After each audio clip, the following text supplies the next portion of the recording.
Alright, today we're going to build a theme team based around gaining temporary stats in battle. So temporary stats have been part of the game for a long time, probably since very near the beginning. I didn't actually play at the very beginning when the game was sort of in its earliest beta stages. But, I think Horse has always worked that way, where you could gain temporary stats that went away the next turn. And we obviously have a bunch of different units that, in the current version of the game, gain stats temporarily at the beginning of battle, and then they lose them after the battle's over.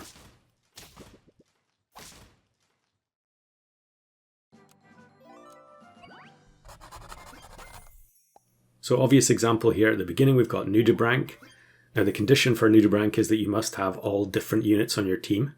So get rid of the ant there, and now the ability will go off. And then we level up into Vampire Parrot, which is another temporary stat gainer. And it gains stats based on how many different ailments you have on your team. So these two units can both work together. Their conditions are nothing to do with each other, but there's nothing stopping us having them both on the team. And it got me thinking about things that you just don't see very often in customs, even though there's really no logical reason that they shouldn't be relatively common. And one of those things is people tend not to play more than one unit that has a temporary stat gain ability.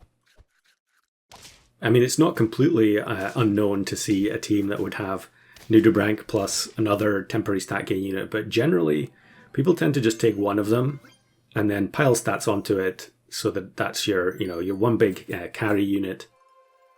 But since there's nothing stopping us having a whole team of different temporary stat gain units, that's what we're going to do in this run.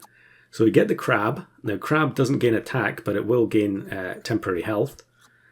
And technically that's going to synergize with our existing units because they're going to gain health before the Crab activates. So you can actually get quite significantly increased value from chaining these temporary stat gain abilities together. Now I'm looking for specific ailments here, the ones that do the least harm to my team, which is why I haven't put anything on the Nudibranch or the Crab yet. I don't want either of them to have weakness. But once we get access to the higher level canned ailment, we'll have more options. So I think we're just going to scrape a win here. Yeah, 1 HP win. Very nice. So yeah, what are the other possibilities for a team like this? We've got Okapi, which I'm not a big fan of. It's a role pet. Obviously, there's nothing stopping us taking it in a team like this, but it would mean that we would have to roll at least once to get any temporary stat gain. And it doesn't actually happen at start of battle, it's in the shop. And I think it just looks funnier if you have every pet being start of battle. But we do have some other options for that. There is Salamander. Now the issue with Salamander is that it gains temporary stats based on how many levels you have on your cell pets in your team. Now we're not going to have any cell pets in this squad, so we would actually have to waste a slot just to have a cell pet to activate the Salamander. So that kind of eliminated that from my consideration. But then we've also got Lion on tier 6, so that should work perfectly well, because all of our other units are going to be lower than tier 6. And then the last one that we're looking for is a tier 5. Another unit that you don't see all that often, although I think I just recorded a commentary where I went against a team using this pet. I guess we'll find out soon enough what it is. So level 3 on the Crab. Unfortunately we don't level into the Lion, but here we go. We get the Pacific Fanfish. So Pacific Fanfish gains temporary stats at start of battle based on the cell value of your pets. It doesn't matter that they're not cell pets, it's just the cell value. So level 3 on anything will work, but you can also just buy Asparagus onto a pet to increase its cell value, which I think I already did for the Vampire Parrot.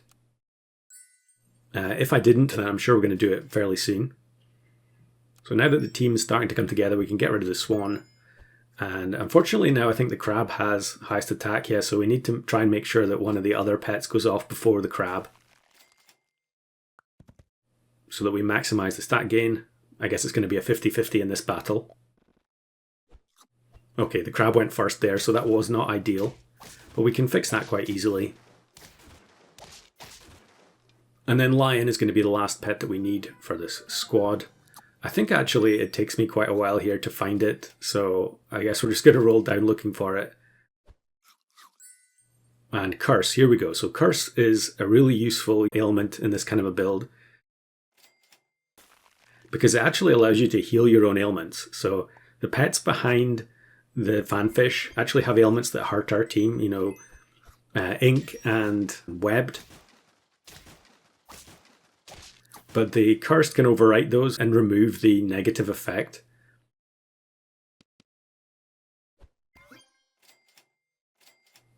It's kind of weird, I never really thought about it that way before, but it's definitely a pretty nice advantage of it.